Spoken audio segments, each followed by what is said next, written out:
याकूब के 12 बेटे हैं, है ना। हमें जेठा के बारे में बात करने के लिए याकूब के 12 बेटों के बारे में बात करनी होगी, है ना। तो याकूब के 12 बेटे थे और 4 अलग अलग जेठा हैं, है ना। 4 अलग अलग जेठा। सबसे पहले हमने सीखा, हम 3 ज्येष्ठ बच्चों के बारे में जानते हैं, है ना। ज्येष्ठ बच्चों के 3 प्रकार। पहला शारीरिक ज्येष्ठ है ना, शारीरिक ज्येष्ठ। याकूब का जेठा पुत्र रूबेन था, है ना। हालांकि वह अपने पिता की उपपत्नी के साथ सोया था, बिल्हा। इस प्रकार उसने ज्येष्ठ पुत्र होने का अधिकार और आशीर्वाद खो दिया, है ना। तो अगर आप उत्पत्ति अध्याय 35 पद 22 को देखें, उत्पत्ति अध्याय 35 पद 22, वहां लिखा है, और जब इज़राइल उस देश में रहता था, रूबेन अपने पिता की रखैल बिल्हा के पास गया और उसके साथ सोया। और इज़राइल ने यह सुना और याकूब के 12 पुत्र थे। इसलिए बाइबल में दर्ज है कि रूबेन के साथ सोया उसके पिता की उपपत्नी बिल्हा। और जब बात उत्पत्ति अध्याय 9 की आती है, श्लोक 3 से 4, यह, हे रूबेन, तू मेरा जेठा, मेरा बल और मेरी शक्ति का मूल है। गरिमा में श्रेष्ठ और शक्ति में श्रेष्ठ। पानी की तरह अनियंत्रित होकर तुम्हें कोई श्रेष्ठता नहीं मिलेगी, क्योंकि तुम अपने पिता के बिस्तर पर चढ़ गए थे, फिर तुमने इसे अपवित्र कर दिया, वह मेरे सोफे पर चढ़ गया। क्या हुआ कि रूबेन ने शारीरिक रूप से ज्येष्ठ पुत्र होने के कारण अपना अधिकार और आशीर्वाद खो दिया। तो रूबेन शारीरिक रूप से ज्येष्ठ था, लेकिन उसने अपना आशीर्वाद खो दिया। तो फिर दूसरा वंशावली ज्येष्ठ है, वंशावली ज्येष्ठ। तो जब जेठे रूबेन ने जेठे का आशीर्वाद पाने की अपनी योग्यता खो दी, तो ये दूसरे बेटे को मिल गया, है ना। याकूब का दूसरा बेटा शिमोन था, है ना, शिमोन। हालांकि तीसरा बेटा लेवी है और दूसरा बेटा शिमोन है।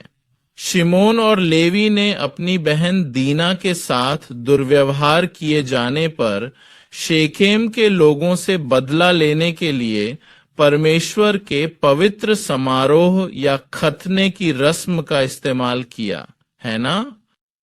इसलिए उन्होंने इस पवित्र अनुष्ठान का उपयोग किया भगवान का। यह परमेश्वर का कार्य है जिसका उद्देश्य मनुष्य से बदला लेना है।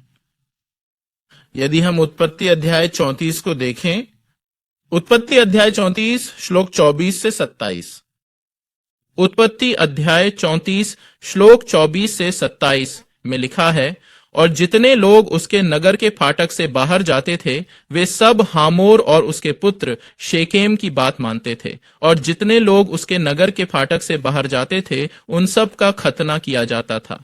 अब तीसरे दिन ऐसा हुआ, जब वे पीड़ा में थे, तब याकूब के 2 पुत्र शिमोन और लेवी, जो दीना के भाई थे, अपनी अपनी तलवार लेकर नगर पर बिना किसी डर के चढ़ आए और हर नर को मार डाला। उन्होंने हमोर और उसके पुत्र शकेम को तलवार से मार डाला और दीना को शकेम के घर से छीन कर चले गए। याकूब के पुत्र ने उन लोगों को मार डाला और नगर को लूट लिया, क्योंकि उन्होंने उनकी बहन को अशुद्ध किया था। इसलिए शिमोन और लेवी ने यह पाप किया, और याकूब की अंतिम इच्छा के अनुसार इसमें लिखा है, शिमोन और लेवी भाई हैं, उनकी आत्माएं हिंसा के औजार हैं। मेरी आत्मा उनकी सलाह में शामिल न हो, मेरी महिमा उनकी सभा के साथ एक न हो, क्योंकि उन्होंने क्रोध में आकर मनुष्यों को मार डाला और अपनी ही इच्छा से उन्होंने बैलों को लंगड़ा कर दिया। उनका क्रोध शापित हो, क्योंकि वह भयंकर है, और उनका प्रकोप, क्योंकि वह क्रूर है। मैं उन्हें याकूब में तितर बितर कर दूंगा और इस्राएल में तितर बितर कर दूंगा। इस घटना के कारण शिमोन और लेवी ने भी ज्येष्ठ पुत्र का अधिकार और आशीर्वाद खो दिया। उन्होंने स्वयं को अपवित्र कर लिया, इसीलिए वे ज्येष्ठ पुत्र का आशीर्वाद पाने के योग्य नहीं हैं। इसलिए यह अधिकार और जेठे का आशीर्वाद याकूब के चौथे पुत्र अर्थात यहूदा को मिला। यहूदा जेठा बना। वंशावली यहूदा की वंशावली के अनुसार दर्ज की जाती है ना, यहूदा की वंशावली के अनुसार।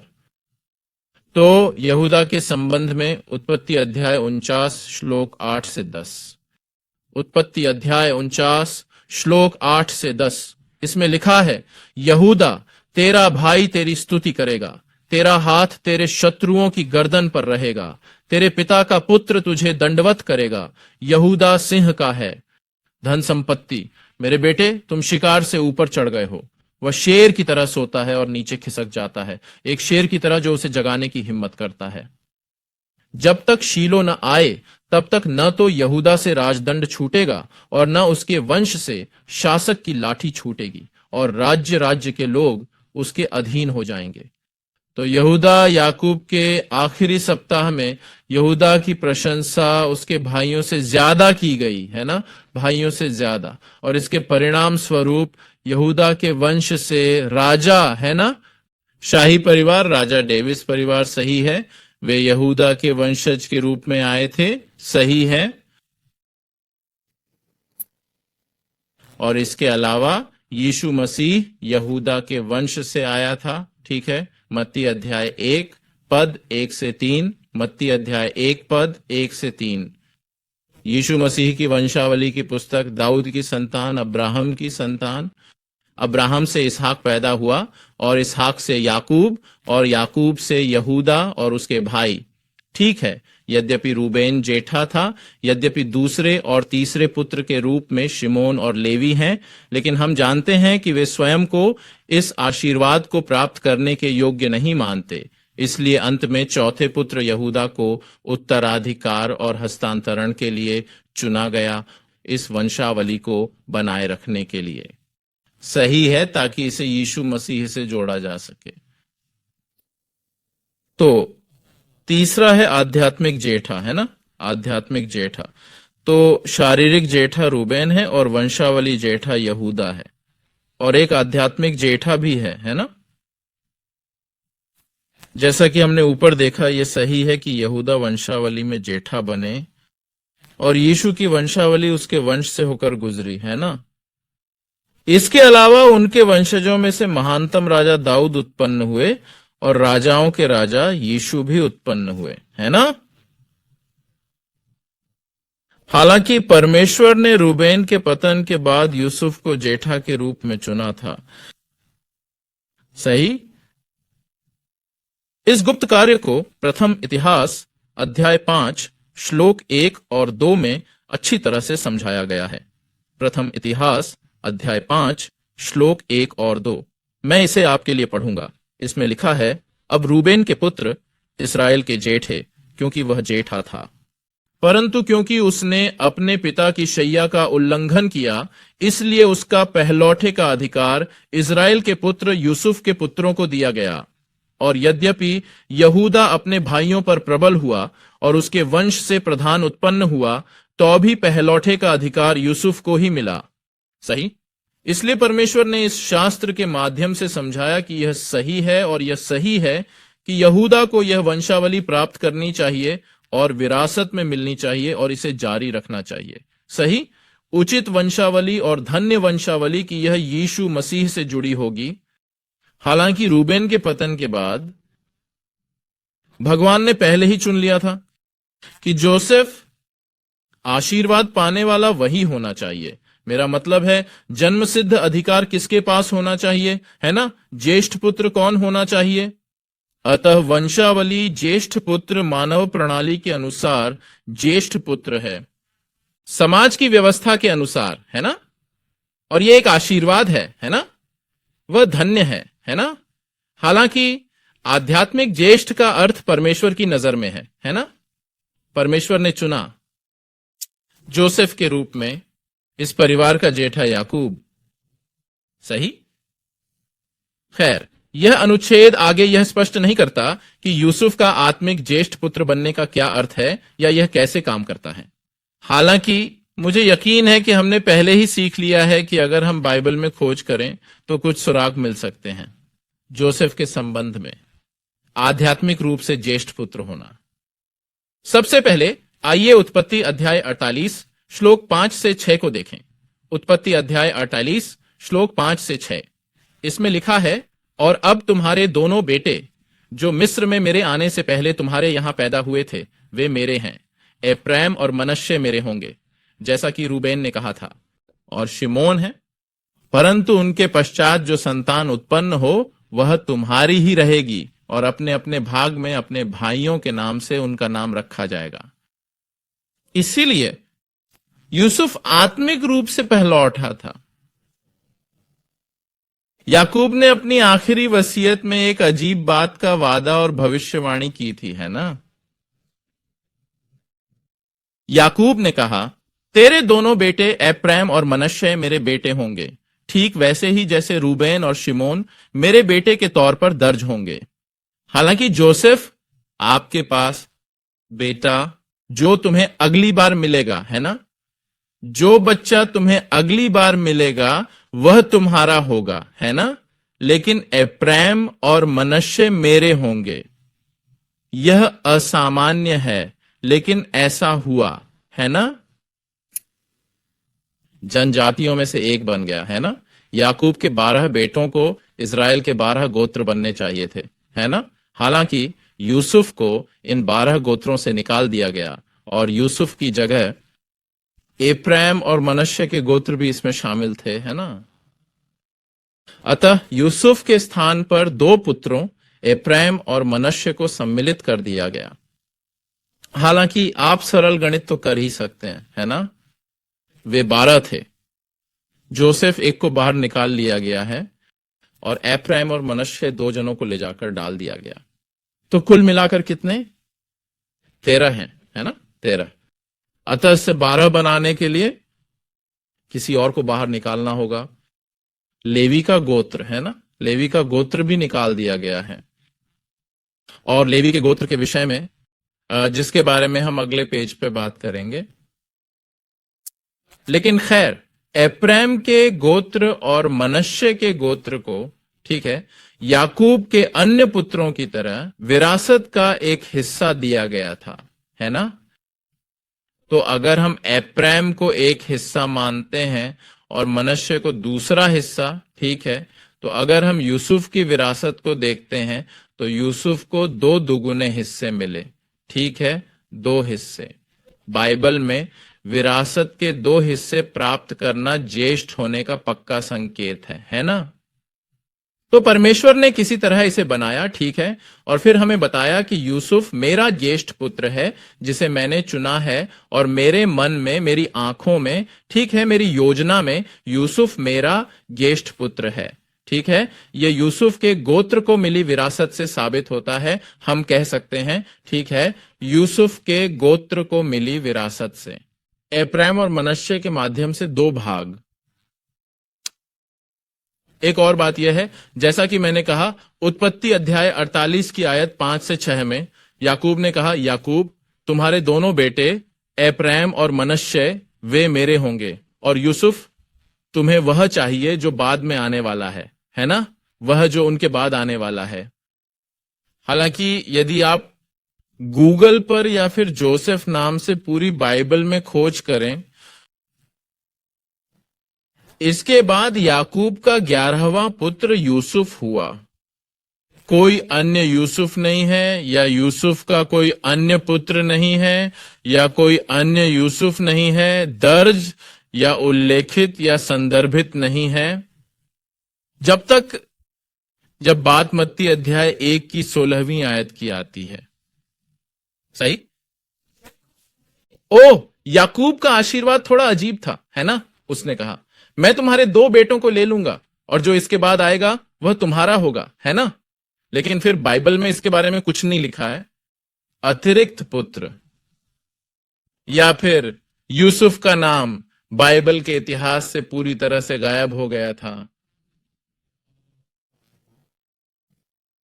जब तक बात मत्ती अध्याय 1 श्लोक 16 तक नहीं आती, और मत्ती अध्याय 1 श्लोक 16 यह है, और याकूब से यूसुफ पैदा हुआ, मरियम का पति, जिससे यीशु मसीह का जन्म हुआ, जिसे कहा जाता है मसीह। इसलिए मेरा मतलब है, पीछे मुड़कर देखें तो, अगर हम इन शास्त्रों को एक साथ देखें तो जैकब ने कहा, जोसेफ आपको वह मिलना चाहिए जो इस एप्रैम मठ के बाद आने वाला है। फिर मैथ्यू अध्याय 1 तक कुछ भी दर्ज नहीं है, और मैथ्यू अध्याय 1 एक और यूसुफ, बेशक एक और व्यक्ति जिसका नाम यूसुफ है का उल्लेख किया गया है, दर्ज किया गया है, और उसके बेटे का भी उल्लेख किया गया है। यीशु मसीह यही है ना। तो अगर हम, मेरा मतलब है, अगर हम पीछे मुड़कर देखें, अगर हम इसे एक साथ जोड़ते हैं तो ऐसा लगता है ना, ऐसा लगता है कि याकूब पहले से ही वादा कर रहा था या भविष्यवाणी कर रहा था कि अगला बेटा जो तुम्हारा होगा यीशु मसीह है ना। सबसे पहले मुझे लगता है कि हमें इस बारे में सोचना चाहिए, तो क्या यूसुफ का नाम यूसुफ इतना खास या इतना बड़ा था कि यहूदी लोग अपने बच्चों के लिए कभी भी इसका इस्तेमाल नहीं करना चाहते? ऐसा हो सकता है ना, इसी क्षण से, है ना। यूसुफ, आप अपने बेटे का नाम कभी भी यूसुफ नहीं रखते, है ना, ये बहुत बड़ा नाम है ना, इसलिए किसी को भी अपने बच्चों का नाम यूसुफ नहीं रखना चाहिए। खैर, ऐसा हो सकता है ना। तथापि यदि हम मत्ती अध्याय 27 श्लोक 57 को देखें, मत्ती अध्याय 27 आयत 57, इसमें अरिमथियन यूसुफ के बारे में बताया गया है ना। अरिमथियन यूसुफ संहेद्रिन के पार्षद, और कौन? यीशु मसीह का विश्वासी बन गया, है ना, यीशु मसीह का शिष्य, और उसका नाम जोसेफ है ना। तो वहां से हम जो देख सकते हैं वह यह है कि यूसुफ कोई विशेष नाम नहीं था, यूसुफ कोई विशेष नाम नहीं था। क्या यह सच नहीं है कि यहूदियों को एक ऐसे नाम का प्रयोग करने से मना किया गया है जिसका प्रयोग उन्हें कभी नहीं करना चाहिए? तो याकूब के बेटे यूसुफ के समय से लेकर यीशु मसीह के पिता यूसुफ तक, है ना, इस्राएल की भूमि में हजारों यूसुफ रहे होंगे। तथापि किसी कारण से परमेश्वर ने किसी भी तरह से इनमें से किसी भी यूसुफ को दर्ज नहीं किया, है ना, इनमें से किसी भी यूसुफ को। ऐसा हमारा विश्वास है। हम जानते हैं कि बाइबल में लगभग 100 लोगों ने लिखा है। कई व्यक्ति सही है पूरे समय में,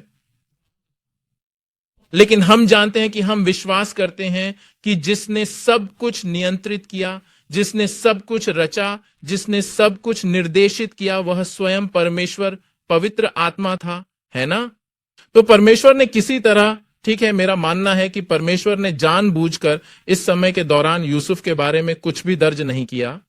जोसेफ के बाद याकूब के 11वें पुत्र यूसुफ तक जो यीशु मसीह का पिता है, इसलिए परमेश्वर ने ऐसा बनाया कि ऐसा लगे कि यूसुफ का अगला पुत्र यीशु मसीह है। बेशक जैसा कि मैंने कहा, यह वही यूसुफ नहीं है, ठीक है, यह बस ऐसा लगता है, ठीक है, यह बस उस अगले बेटे की तरह लगता है जिसका उल्लेख जैकब ने किया था।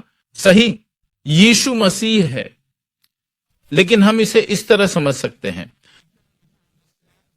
इब्राहिम और इब्राहिम से जन्मे लोगों को इब्राहिम का न्याय मिला।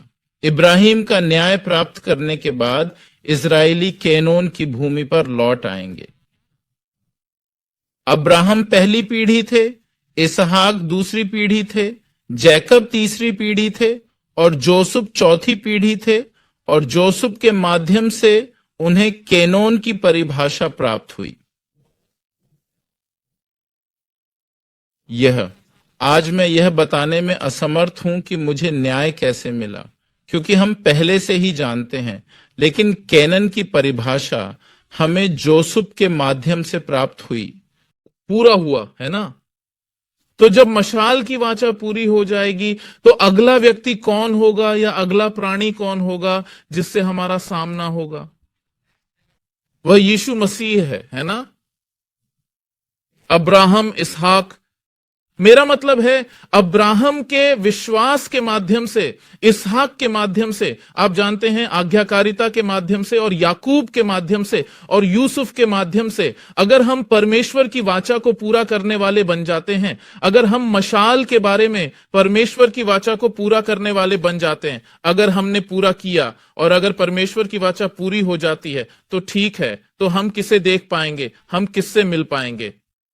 वह यीशु मसीह है, सही, कि लोगों के लिए पहली बार, और हमारे लिए हम हैं। बाइबल कहती है हम वसंत के वंशज हैं, वसंत के अब्राहम का, है ना। तो अगर हम उसी तरह काम करें, उसी रास्ते पर चलें, उसी यात्रा पर चलें जिस पर अब्राहम, इसहाक और याकूब और यूसुफ ने काम किया, और अगर हम परमेश्वर की वाचा को पूरा करने में सक्षम हैं, तो अंत में हम किसे देखेंगे? हम देख सकेंगे यीशु मसीह जो पुनः आ रहा है। मेरा मानना है कि यही वह सबक है जो परमेश्वर हमें सिखाना चाहता है ना? बेशक यहूदा का वंश, यहूदा की वंशावली धन्य है, जैसा कि मैंने कहा है ना, वह भौतिक वंशावली जो यीशु मसीह से जुड़ी है धन्य है ना? हालांकि मैं एक कोरियाई हूं, आप एक जापानी हैं, आप एक मलेशियाई, सिंगापुरी हैं। हम शारीरिक रूप से, जैविक रूप से ईसा मसीह की वंशावली से कैसे जुड़े हो सकते हैं? क्या कोई ऐसा तरीका है जिससे हम जैविक और शारीरिक रूप से जुड़ सकें? क्या यह सच नहीं है? हां, यहूदा का जिन्योलरोडी धन्य था और यह अच्छा था, लेकिन यहूदा के प्रदर्शन रोड़ी का परिणाम क्या था? यह जिन्योल रोड़ी का विश्वास था। जिन्योल रोड़ी का विश्वास यीशु तक पहुंचा। इसी तरह इब्राहिम, इसहाक, याकूब और यूसुफ विश्वास के लोग थे। विश्वास की यह एक व्यक्ति था। जिन्योल रोड़ी स्थान है जहां यीशु का न्याय पहुंचा है। जब वे यीशु से मिले, हम साथ रह सकते हैं। क्या हम यही नहीं चाहते? क्या यीशु यही नहीं चाहते? क्या हम यही नहीं चाहते? मैं यीशु के साथ रहना चाहता हूं, उसके साथ रहना चाहता हूं, प्रभु यीशु मसीह। इसलिए मैं प्रार्थना करता हूं कि जो लोग सुन रहे हैं और जो आज रात ऑनलाइन के माध्यम से हमसे जुड़ रहे हैं और यहां शारीरिक रूप से मौजूद हैं, मैं प्रार्थना करता हूं कि मैं प्रभु के नाम पर धन्य हो जाऊं, ताकि हम सभी विश्वास योग्य वंशावली बन सकें, है ना? और हम अब्राहम की संतान के रूप में, हमें अब्राहम से विश्वास मिलता है और इसे अपना बनाते हैं और इसे अपने वंशजों को देते हैं, ईसा या याकूब या यूसुफ, है ना? हम यूसुफ हो सकते हैं, हम ईसा हो सकते हैं, शारीरिक वंशज और आध्यात्मिक वंशज भी, ताकि यह वंशावली, अगर यह वंशावली वह शुरुआत बन जाए जो अब्राहम से शुरू हुई, है ना? अगर यह वंशावली विश्वास की वंशावली बन जाए जो पूरा हुआ परमेश्वर की वाचा, तो फिर अंत, है ना, आप और मैं सभी मिल सकेंगे। यीशु मसीह जो फिर से आ रहा है, यहूदियों के मसीही निसर्ची के प्रति आदर हम बने हैं, ऐसा आशीर्वाद आप सभी को भी दिया जाए। आमीन, तथास्तु। हां, अंत में पांचवें प्रथम का सूर्य है, चतुर्थ का प्रथम सूर्य, सामान्य रूप से भौतिक ईश्वर का पहला सूर्य। हालांकि जब हमने इन 3 क्षेत्रों में इन 6 पुस्तकों को पढ़ा तो हमने एक और पहला सूर्य देखा। हम कह सकते हैं कि एथलेटिक का सूरज सबसे पहले है। पहले शारीरिक शिक्षा, सूरज लेवी का एथलेटिक प्रथम सूरज। वाइब का तात्पर्य ईश्वर के प्रथम सूर्य से है। एक और एथलेटिक्स का सूरज पहले एथलेटिक्स का पहला है। जन्म वह लेवी है ना, लेवी का गोत्र। अतः लेवी, यद्यपि वह याकूब का तीसरा पुत्र था, उसने ज्येष्ठ पुत्र का अधिकार खो दिया, क्योंकि उसने परमेश्वर के पवित्र अनुष्ठान खतने का प्रयोग शेकेम के लोगों से बदला लेने के लिए किया, जैसा कि मैंने कहा। ठीक है। हालांकि मुझे लगता है कि हमने पिछले हफ्ते यह सीखा था कि परमेश्वर के वचन का पूरी तरह से पालन करके, मानवीय भावनाओं और स्नेह पर काबू पाकर खुद को परमेश्वर को समर्पित करने की घटना के माध्यम से, जब इजराइल के लोगों ने माउंट सिनाई के तल पर सोने के बछड़े की पूजा की थी। मुझे खुद को दोहराने की जरूरत नहीं है ना, क्योंकि हमने पिछले हफ्ते सीखा है। जब मूसा नीचे आया, उसने कहा, जो कोई व्यवस्था के पक्ष में है वह बाहर आ जाए, और लेवी के पुत्र बाहर आ गए, और परमेश्वर ने उन्हें मार डालने का आदेश दिया। सही है, जो लोग मूर्ति पूजा करते हैं उन्हें मार डालो, सही है, और वे दुश्मन नहीं हैं, वे उनके रिश्तेदार हैं, उनके भाई हैं, और उनका, आप जानते हैं, उनके दोस्त है ना। और जब उन्होंने उन सभी को मार डाला, मेरा मतलब है जब उन्होंने लगभग 3,000 लोगों को मार डाला, तब भगवान ने कहा, तुम समर्पित हो, तुम अपने आप को समर्पित करते हो, तुम सेवा कर रहे हो, तुम्हारा काम समर्पण बन गया। भगवान है ना, गिनती अध्याय 3 पद 12 से 13, गिनती अध्याय 3 पद 12 से 13। और इस घटना के बाद उन्हें बहाल कर दिया गया। और परमेश्वर ने घोषणा की कि लेवी का गोत्र ज्येष्ठ पुत्रों का गोत्र है। किसको? भगवान के हैं। सही।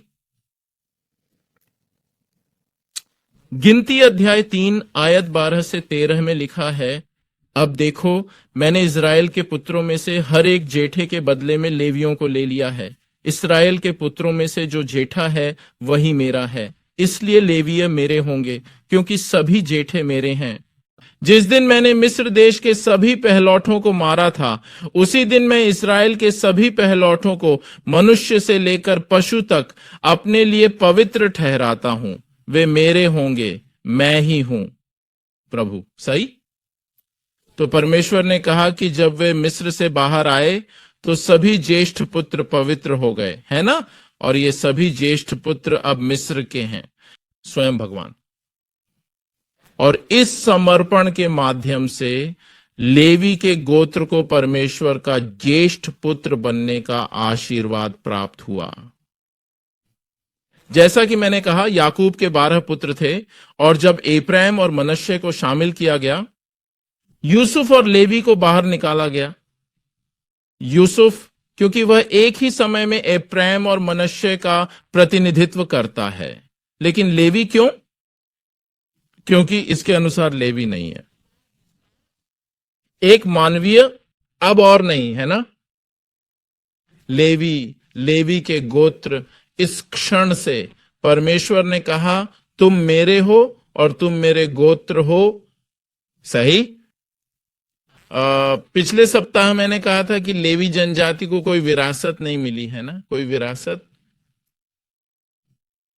विरासत का मतलब है कि वह संपत्ति या जमीन जिस पर वे काम कर सकें, है ना, जमीन जिस पर वे व्यापार कर सकें, है ना, जमीन जिसे वे बेच सकें या कोई व्यापार करके कुछ मुनाफा कमा सकें। लेकिन लेवी के गोत्र को यह मानवीय विरासत नहीं मिली, है ना। लेकिन परमेश्वर ने लेवी के गोत्र से कहा, मैं तुम्हें दे दूंगा, मैं तुम्हारी विरासत हूं, है ना, मैं तुम्हारी विरासत हूं। तो लेवी के गोत्र ने, लेवी के लोगों ने कैसे जीवनयापन किया? यही है ना, हम दशमांश जानते हैं। भेंट किसको है? ये किसी इंसान के लिए नहीं है, है ना, लेकिन ये भगवान के लिए है ना। दशमांश और भेंट का होना जरूरी है, और ये सिर्फ भगवान के लिए है ना, सिर्फ भगवान के लिए। लेकिन भगवान का आदेश है ना, अब से लेवी वंशी जीवित रह सकेंगे अन्य जनजातियों के दशमांश पर, है ना, अन्य जनजातियों का दशमांश। इसलिए दशमांश इजराइल को दिया जाता है, जीवन निर्वाह के लिए धन, जीवन जीने के लिए धन, है ना। मेरा मतलब है कि इस तरह यह एक संकेत है। यह संकेत है कि लेवी का गोत्र अब मानवीय गोत्र नहीं है। बेशक वे मानव हैं, लेकिन वे अब सांसारिक गोत्र नहीं हैं, लेकिन वे हैं स्वर्गीय, और वे भगवान के कबीले हैं। भगवान उन्हें अनुमति देते हैं, भगवान का पैसा और चढ़ावा इस्तेमाल करना चाहिए, है ना। भगवान ने उन्हें अनुमति दी। बेशक फिर पुजारी हारून का परिवार, है ना, उन्हें लेवियों का दशमांश मिलता है ना। इसलिए लेवियों को अन्य जनजातियों से दशमांश मिलता है, और वह उनके जीवन निर्वाह और जीवन यापन के लिए धन बन गया। और जो पैसा उन्हें मिलता है उसमें उन्हें दशमांश भी देना होता है ना। और लेवियों का वह दशमांश हारून के परिवार यानी याजक के परिवार के लिए धन बन गया, है ना।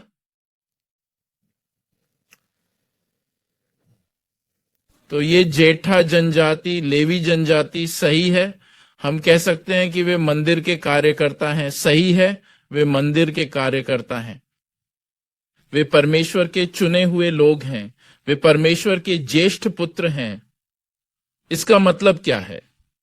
परमेश्वर का जेठा, परमेश्वर के जेठे का अर्थ है उन्हें केवल काम करने और भगवान की सेवा करने पर ध्यान केंद्रित करना चाहिए।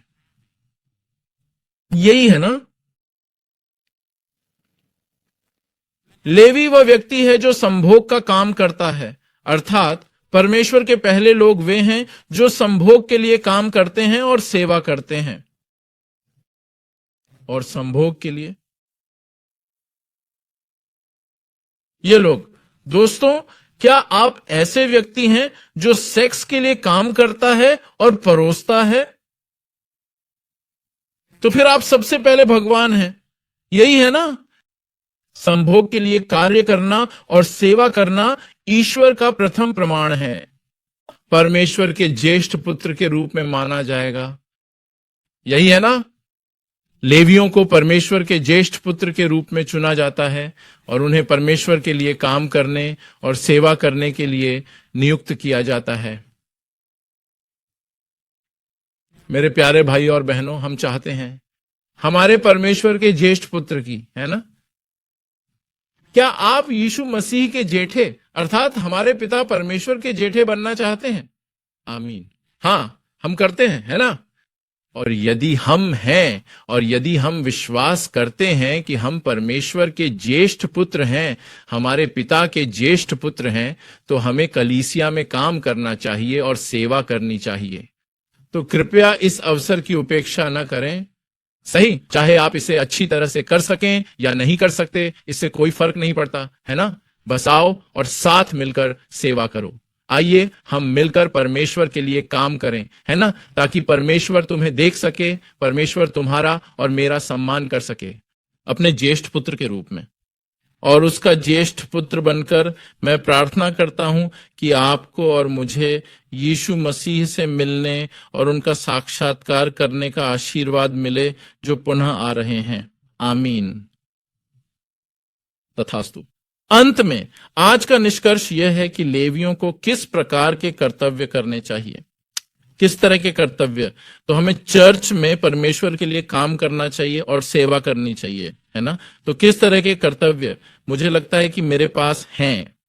पिछले सप्ताह संक्षेप में कवर किया गया था, है ना।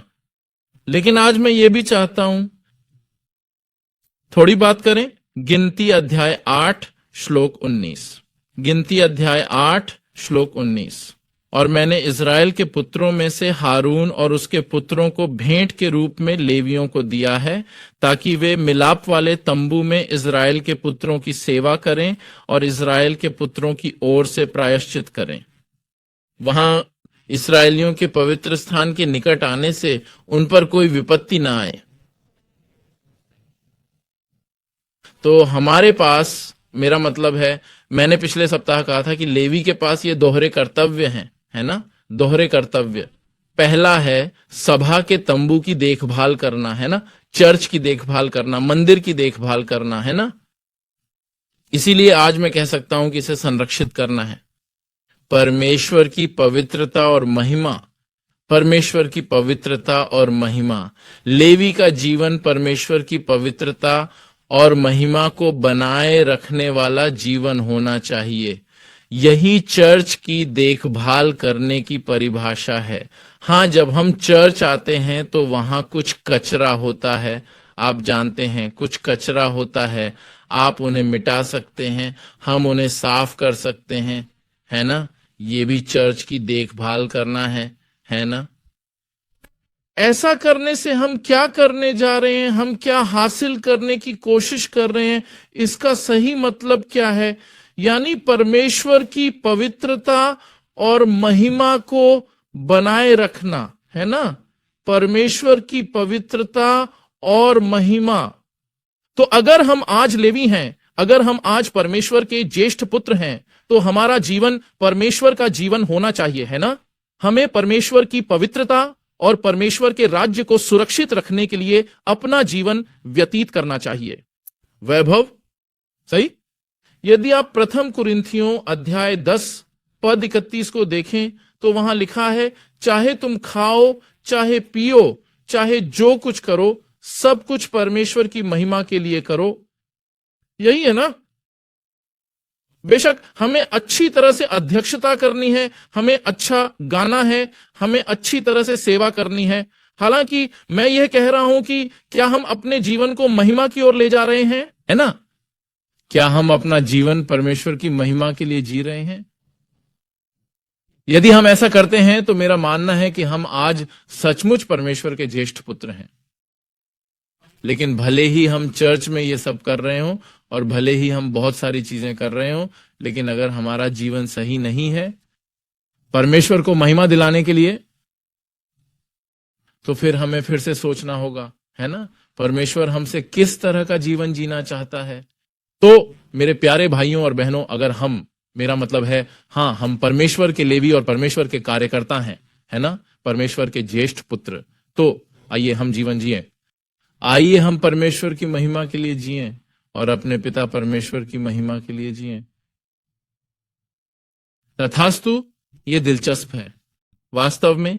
दूसरा, मुझे लगता है कि पिछले सप्ताह मैंने कहा था कि उनका एक और कर्तव्य है कि वे इज़राइल के लोगों की देखभाल करें, है ना, क्योंकि यह संख्या अध्याय 8 के दूसरे भाग में श्लोक 19 में कहा गया है, और इज़राइल के पुत्रों की ओर से प्रायश्चित करना है ताकि पवित्र स्थान के पास आने से इज़राइल के पुत्रों में कोई विपत्ति न आए। यदि मैं इसे दूसरे शब्दों में कहूं तो इसका उद्देश्य लोगों को ईश्वर के क्रोध से मुक्त करना है। इसका उद्देश्य लोगों को परमेश्वर के क्रोध से मुक्त करना है। क्या यह आश्चर्यजनक नहीं है? यह वह कर्तव्य है जो लेवियों को दिया गया है, तुम्हें और मुझे। हमारा कर्तव्य है, हमारा अधिकार है, लोगों को आजाद कराना हमारा अधिकार है परमेश्वर के क्रोध से, है ना। यह एक लंबी कहानी है। संक्षेप में कहें तो यदि हम मत्ती को पढ़ें, मत्ती अध्याय 1 श्लोक 21, मत्ती अध्याय 1 श्लोक 20। हालांकि लेवी वे लोग नहीं थे जो लोगों के पापों को क्षमा करते थे, जो उनके पापों का प्रायश्चित करते थे। ये वास्तव में पुजारी था, ये वास्तव में महायाजक था, है ना। लेकिन क्योंकि लेवी पुजारी और महायाजक की मदद करने के लिए थे, है ना, तो बाइबल में दर्ज है कि लेवी का कर्तव्य उनके पापों को क्षमा करना है ना, उनके पापों का प्रायश्चित करना है ताकि कोई विपत्ति उन पर न आए। अपने हाथ और अपने पापों को उठाकर नहीं, क्षमा कर दिया, है ना। तलवार खींच लेने से ही तुम्हारे पाप क्षमा हो जाते हैं, उस तरह से नहीं। आखिर कैसे? यीशु मसीह, है ना, उन्हें देकर यीशु, क्यों? क्योंकि यीशु मसीह उन्हें क्षमा करने, पापों से मुक्त करने के लिए आए थे, है ना। उन्हें उनके पापों से बचाओ। इसलिए लेवी का कर्तव्य है कि वे हमारे आसपास के लोगों को यीशु मसीह से परिचित कराएं। तो जो लोग यीशु से मिले लेकिन यीशु को भूल गए, है ना, हमें उन्हें एक बार फिर से यीशु मसीह के पास आमंत्रित करना होगा, है ना। हमें पुनः आमंत्रित करना होगा, हमें यीशु मसीह का पुनः परिचय कराना होगा, जो क्षमा करता है, जो हमारे पापों का प्रायश्चित करता है, ताकि ये लोग परमेश्वर के क्रोध में न पड़ें और ये लोग परमेश्वर के स्थान पर नहीं आएगा। यह हमारा कर्तव्य है ना, यह हमारा कर्तव्य है। हमारा कर्तव्य है कि हम अपने आसपास के लोगों तक यीशु मसीह के सुसमाचार, परमेश्वर के वचन का प्रचार करें और उसका प्रसार करें। न केवल उन्हें ईसाई बनाने के लिए, न केवल उन्हें आस्तिक बनाने के लिए, न केवल हमारे प्रति आभारी होने के लिए, है ना, लेकिन यह आशीर्वाद देने के लिए, क्षमा किए जाने का, प्रायश्चित का आशीर्वाद, है ना, और मुक्त होने का आशीर्वाद, विपत्तियों और परमेश्वर के क्रोध से छुटकारा पाने का। जब परमेश्वर का वचन, जब छुटकारे के इतिहास का वचन प्रचारित और वितरित किया जाएगा, तो मेरा मानना है कि यीशु की क्षमा होगी, यीशु मसीह का प्रायश्चित होगा, और अब कोई विपत्ति और परमेश्वर का कोई क्रोध नहीं होगा। और यीशु कहते हैं कि यह उनकी भूमिका है। आज क्या आप यीशु के यीशु बनना चाहते हैं? क्या आप यीशु का पहला जन्म बनना चाहते हैं? मुझे लगता है कि ये हमारी पसंद नहीं है ना? हम यीशु के ज्येष्ठ पुत्र बनना चाहते हैं, निसंदेह हम बनना चाहते हैं। आइए हम अपनी भूमिका की गणना करें, आइए हमें दी गई भूमिकाओं पर नजर डालें और आइए जानें कि हमें अब से क्या करना चाहिए। क्या आप यीशु का पहला जन्म बनना चाहते हैं? तो फिर क्या यीशु के लिए काम कर सकते हैं और यौन शिक्षा प्रदान कर सकते हैं? इच्छा और मुझे आशा है कि आप यौन शिक्षा प्रदान करेंगे। और यौन शिक्षा, मुझे उम्मीद है कि तुम करोगे। यीशु का योजना, काश ये सच हो जाए और ईश्वर का राज्य शीघ्रता से स्थापित हो और भगवान का आशीर्वाद आपके साथ रहे। आइए आगे बढ़ते रहें, आइए दौड़ते रहें, आइए विश्वास की इस अच्छी दौड़ में आगे बढ़ते रहें ताकि हम परमेश्वर का अद्भुत आशीर्वाद प्राप्त कर सकें। तथास्तु।